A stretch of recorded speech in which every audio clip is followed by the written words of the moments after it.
going to lose people real quick because you can't, you know, listen to two conversations Right. at once.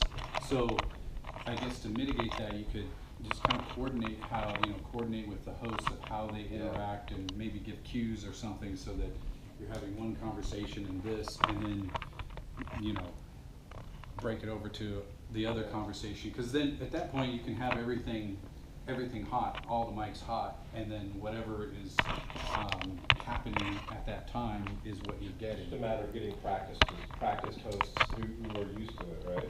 Because Right. the chefs are, generally speaking, way too busy cooking Yeah. to be running their mouths so much they're talking over anybody. So they're answering questions. Yeah. They're responding to a talk. Yeah, same thing with the judges, right? They're not there to be, Right. yeah. So But then the the host- host can go to them when there's an opportunity or something like that. But it's just a matter of those two hosts getting to work together well enough Right. that they can manage that. If they do that, you think we can leave the mics open and not mix. Yeah, I mean, I don't have a lot of experience with this. I Yeah. know audio. Yeah. So I'm just trying to conceptualize it to see what would work best, because I definitely can appreciate working on a budget. Yeah. That's how my studio works, so. Well, it's in the whole show's best interest because, I mean, it's not Fernland running their own money, but like, it's not a money pit. Yeah, And, exactly. You know, the less money it costs per month, the better chances the show being successful, so, yeah. Yeah, and I think too that interaction is really important too. Just even aside from the audio is just, you know, that's just technical stuff.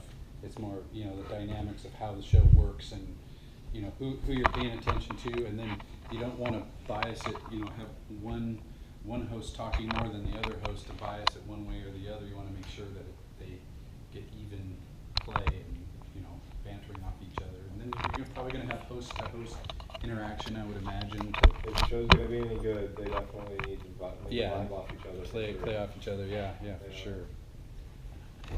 So, Thank you. I don't know, it's my Maybe 2 in cents. a moment we'll mic up 4 people and kind of see how that goes with the water running, and maybe we'll get something sizzling on the Sure. stove or something. Yeah, that's kind of what I Does was, it seem like the equipment works? I guess you haven't had the headphones in. yeah, I just got the headphones plugged in, and it looks like the mics are all feeding into one channel, so we'll need to, I haven't read the instruction manual, Oh, not because really? I've I thought there were outputs for each separate one on the back. There are, it's just, you gotta tune, since they're wireless, you gotta tune each one, and I'm not sure exactly, you can just look at it. You know, On 'cause- on the front there, because it's supposed to be a 1,000 channel system.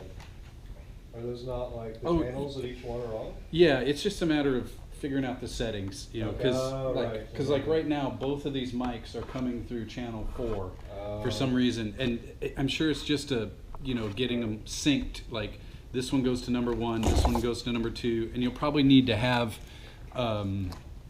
maybe get little labels or a label Right. on here. This is host 1, and this is host Yeah, 2, yeah.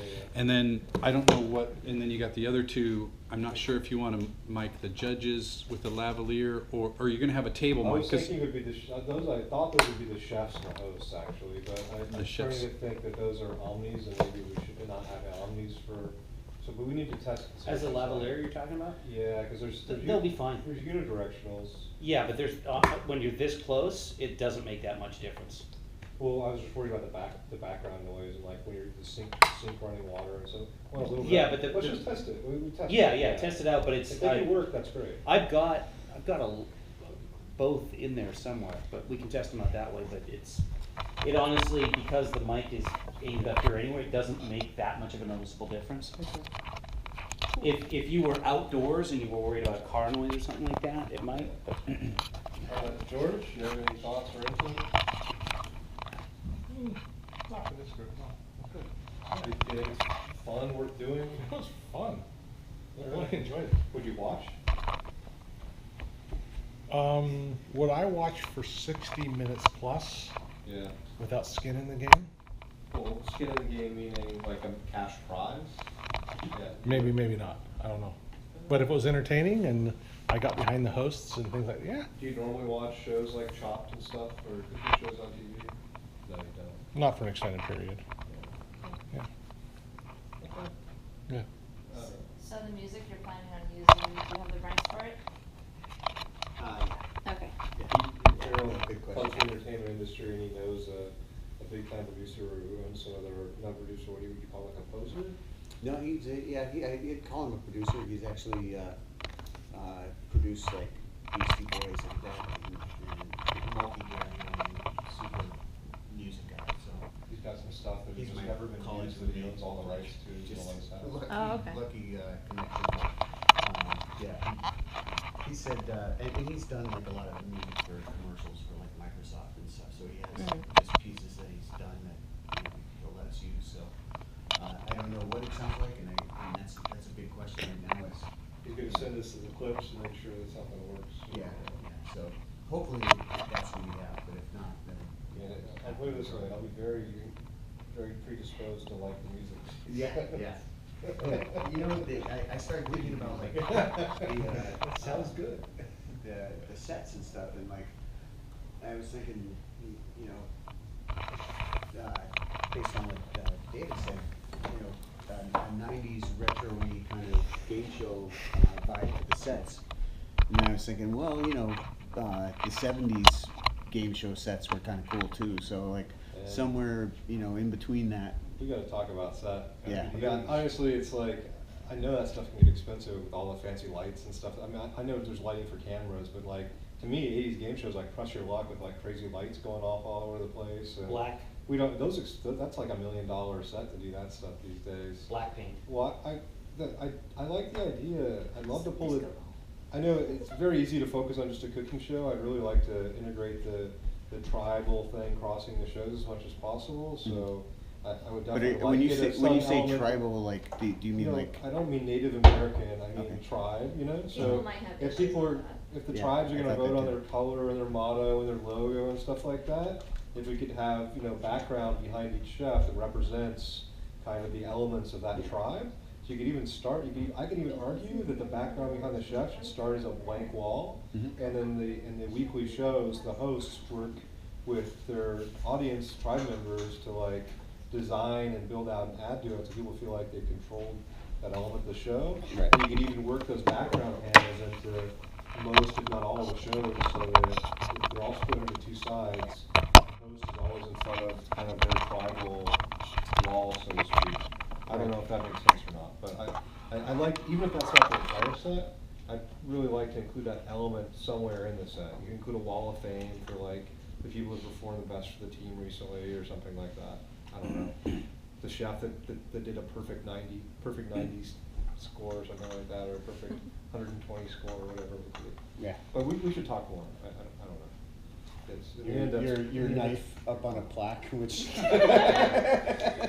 got the knife. It is not $1 million Yeah, 'cause I to think get that's lights, it is one thing lights that flashing everywhere. You're makes right, it is not. something, makes it compelling is the About 650. personalities and having a connection with the people and what's going on, that's really the crux of it, I think. I mean, the cooking is, I love cooking shows, but, it's like, Twitch watching. viewers mostly connect with the people rather than the game Mhm. that's going on. They need to see a face and they need to see the faces talking directly to them, eye contact in a way. Mhm, mhm. Looking right into the camera and Yeah. talking.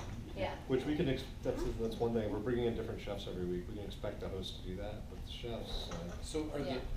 are the hosts gonna be the same every week and then you bring different chefs in? that's the idea, yeah. Okay. Hopefully the hosts never get sick, they're going on vacation. So they'll, you kind of establish a connection with the hosts, but then you get introduced to Yeah. new chefs. Yeah. That's a good If idea. it gets popular, the idea would be you could even have people apply to be chefs on the show, and the hosts, along with their tribes, vote from different people that wanna be their chef. So like, you take people, like, they film themselves, they do like an audition video, I wanna be a chef for the Blue Tribe on the show, and then you can play their video clips in a separate kind of like town hall thing, and the viewers can vote for which chef they wanna have on the show to cook for them. Mhm. So if you get popular enough, you can have people that wanna do it. And then the other thing is I'm just probing, is, where do you get the chefs from? How do you, are they from different restaurants or? Well, once you're popular, people want to be on your show. At first, we're going to be tapping our personal networks to to get people to come on, because we're thinking about going 10 o'clock in the morning, 9:30, which is during working hours, so you could probably get people to cook evening shift, right, at a restaurant. Yeah, that's a But, good point. Yeah. So, but it would be, I mean, is that something you might, I I thought don't know, we just would see tout, the like, oh, lights. this person is a chef at this restaurant and he's featured here or something Certainly, like if that. people want the publicity, they're welcome to have it.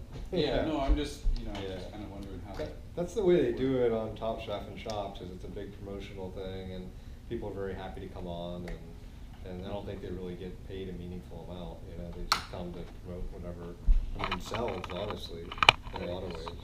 I mean, there's so many restaurants and it's such a big thing now, I mean, in Seattle, like, we just went to June Baby for my wife's birthday.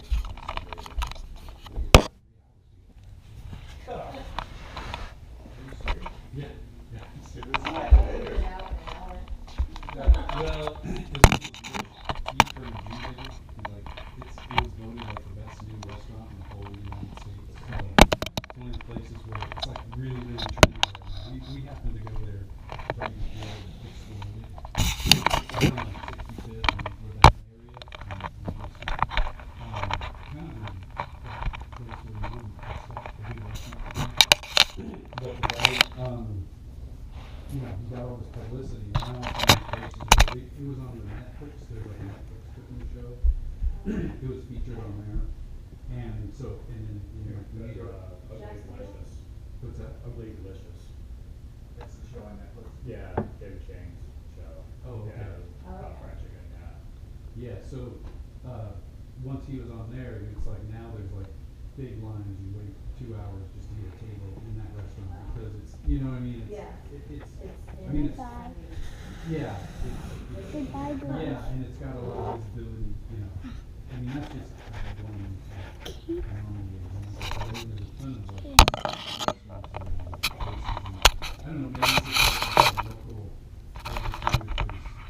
little restaurants around saying, hey, this is, you know, these guys are this restaurant, and whatever. You kind of get to know the people. Like, have you ever heard of this one? City Way.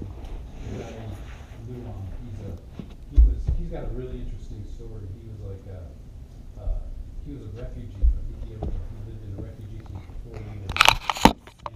And then made it to the United States and started as a dishwasher and then worked his way as a cook.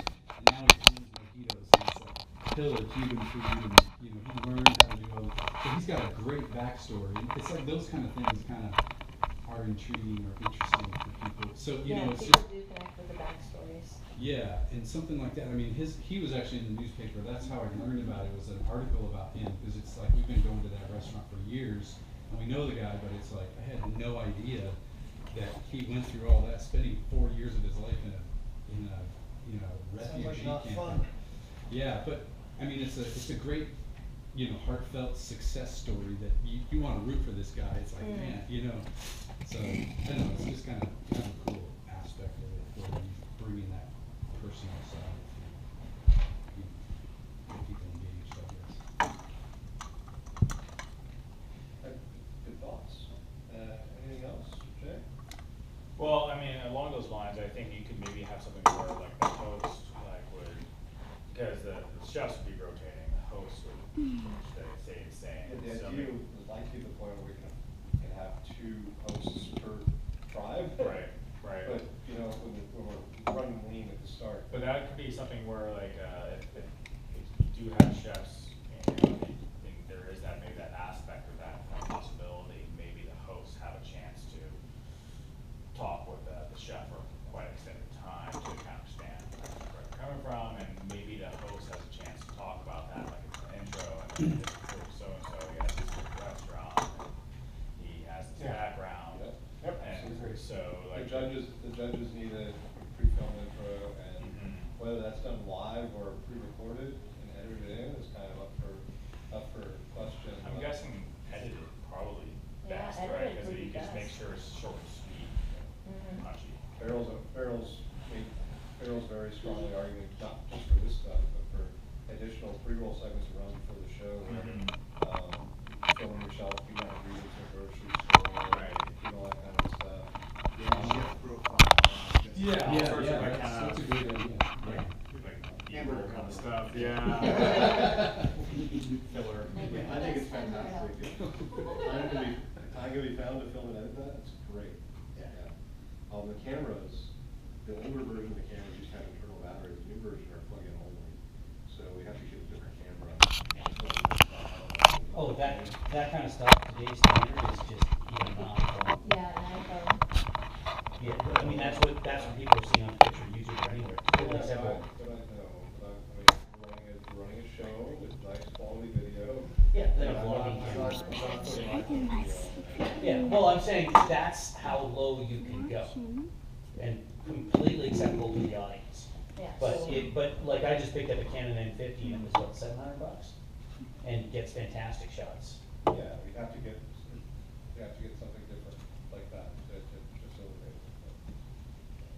I know you can do that stuff on Twitch. I mean, think of it this way, it's not cheap to run the show, and I know we're not trying to compete on having the very best production quality, but, I want us to be better than like every average Joe that runs a stream in his office, even with some nice lights and stuff like that. In order for it to succeed, it does have to be seen as like a different generation. Because the overhead is it's just a lot higher. A dedicated studio space and everything like that. So it has to look like it's something, it doesn't have to look like it's the best audio visual in the world, but it has to look like it's a different class of content than pretty much everything else on Twitch. It Yeah, has to. it's like a real show, it just Yeah. happens to be on Twitch. Yeah. So I agree it doesn't have to be, well, you can't even be 4K. You can't stream higher than 1080p 60 on Twitch anyway at the moment. YouTube's gone higher, so that they will push. But so it doesn't have to be like, film quality, but it's gotta be better. I mean, it's gotta be something that looks good. Especially given the stuff we have in the studios that look good and looking at the same thing. So we need something. I'm not arguing that it doesn't have to be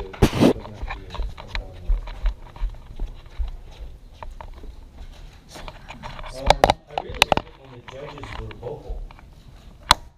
Like when the judges describe what's going on and what they're tasting and stuff like that. That adds a flavor. That's a tough one. Would you rather have recurring judges come back, or would you rather have rotating judges? Because I feel like I'd rather have like volunteer judges, honestly. People wanna eat, yeah. For the start, just because I'd rather get the money to the people who really make the show work. But in the long run, I've noticed that recurring judges seem to do good things for shows. They build kind of reputations and personas like Top Chef, and they might have one new person come in who already know who they are, but people make their names by being judges on Top Chef and Chops and stuff like that. Yeah, you're just gonna get people who wanna do it, cause I mean, the only reason I'm here is for food. But it's like Survivor. The first Survivor, nobody knew what the heck was going on. The second Survivor, suddenly everybody was in an alliance, and there were packs, and everybody figured out how to play it. The same thing watching the judges, people can see what works, and after a week, the judges the following week are gonna be like, oh, I know what to do here. And you're gonna have the system down. It's gonna be natural. I think the existing cooking shows probably make it easy because it's edited. Yeah. And Right, it's gonna that's, take some time to get that I right. see as a challenge. Well, they've done it a few times too. It's gonna be like riding a bike. Yeah, they do One of it the sometimes things a that day. you could do with judges is a time filler, what cuts is, just talking to them.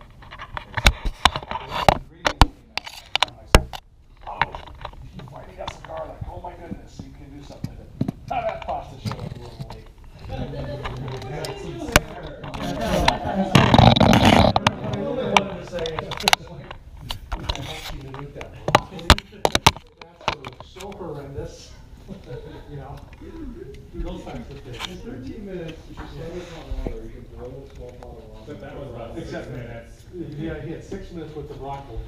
And he said, well, I'm gonna use it as a garnish. I wonder. I think it was That's about, good. I think it was about 10 minutes. Yeah.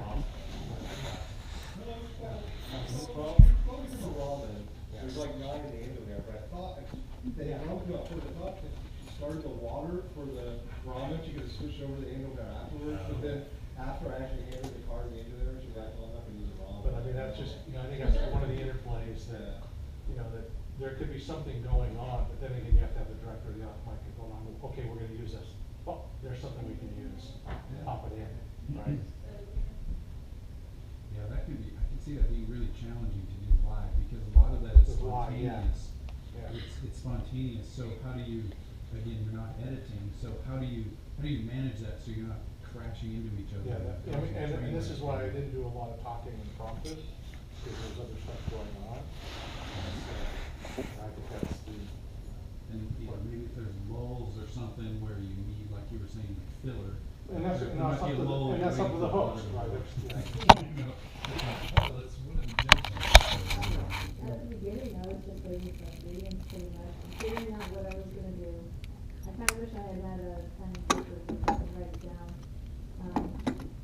But, There might be something too to think about, is how you lay it out and maybe do like a kind of formula of, you know, you do your introductions, you talk to the host, and then I'm not sure how the cards work, but that you pull out the card, and then at each time you might have a slot where insert, you know, judge comments here, Right. or there might be certain points where there is a lull that, okay, when you're waiting for the water to boil, you might want to focus over and see what the judge is doing, and that way you kind of have it, Yeah, a little bit since of it's a live, formula, yeah. you have a formula where this happens, and this happens, and this, and this. Yeah.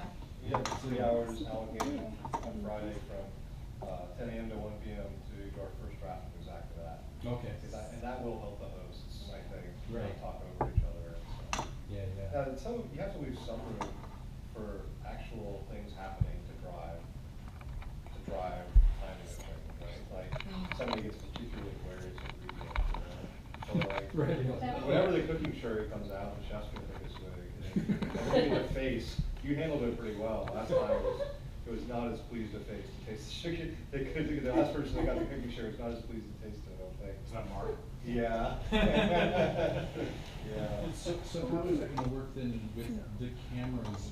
You have someone switching the feeds as you're going through? Is that you? That's what you're doing?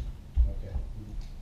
But I do think that it needs to, you know, have definitely structure, Right. to what shots you're getting. Yeah, and you can readily just switch over like if I'm just thinking of these scenarios where the judge is coming in to say something and, you know, I don't know if there's a cue or something that will clue you into, it's hard because you wanna be spontaneous, but, you know, when you're spontaneous, it's like, how do you switch that camera over to that person, you know, to catch that spontaneous moment? Maybe you're looking at something else, you know, so I can see it being real. Yeah, but then it's not spontaneous anymore. Yeah. You know, it's like the judge wants to make some snarky comment about the broccoli or something, you know, and it's like, Yeah. how do you catch that? Or maybe you should catch it in, I don't know. It's just I know, well, with Iron Chef, Alton said that they did a lot of after recording of what he would be talking about with the ingredients and stuff, but you can't do that with a live thing at all. It's a lot harder. He always sounds so smart. Yeah. Which is why you really need to rely on, you know, not just talking about the food. There has to be some kind of ongoing dynamic. And the one thing that the hosts are missing here to fill time is the screen will throw up comments and donations and some subscriptions to be referenced by the hosts Yeah. to engage with the audience. That will also help fill time. Yeah, that'll help fill a lot I of wonder, time. yeah, you could probably do a trial then, that you can make up like a feed, right? Once I get that schedule, we can just create our own. You should live stream. Well, honestly, I And then I all don't your- mind running a couple of test ones on Twitch even, so. Once we get the cameras and I'm running it from the computer, I mean, it's not like it's that hard to flip on. Yeah, exactly. So, There's our beta. yeah, people come in expecting me to watch a Twilight Struggle strategy game instead of get a cooking show. Is that something common that chefs are writing stuff down as they go? Is that? I know a few chefs that do that, but they do really fancy plates. It's more art than food. I'm thinking of Chef John Reed. He's a wonderful guy. But yeah, he generally has like a plan of action that he goes through and sometimes writes and checks things off. Me personally, I always have to do that. I have ADD, so I'm all over the place already. So having a list of stuff to do, and even being able to write out the time that it should take, helps me actually complete the task, especially if it's something I don't know. But that's like when I'm doing my show, not a spontaneous cooking competition. Well, you can't really plan it because you don't know what ingredients you're gonna have. But Yeah. Even if it were beneficial to you to have a pen and paper, I would argue that it's not good for TV. Yeah. And that instead, it would be a really fun mechanic if you were the chef for a week and you could explain that at the start, and the entire show, like the thing for your team would be that you're using your host as a piece of paper. And you would say things to them, and they'd have to be issuing you reminders at certain times, keeping track of your stuff for you. Yeah. I think that could be kind of a fun thing to put on the screen. Or part of the background for the set is big dry erase boards, and the chefs can have access to them and write it down. Because as an audience, it's kind of cool when somebody's doing that.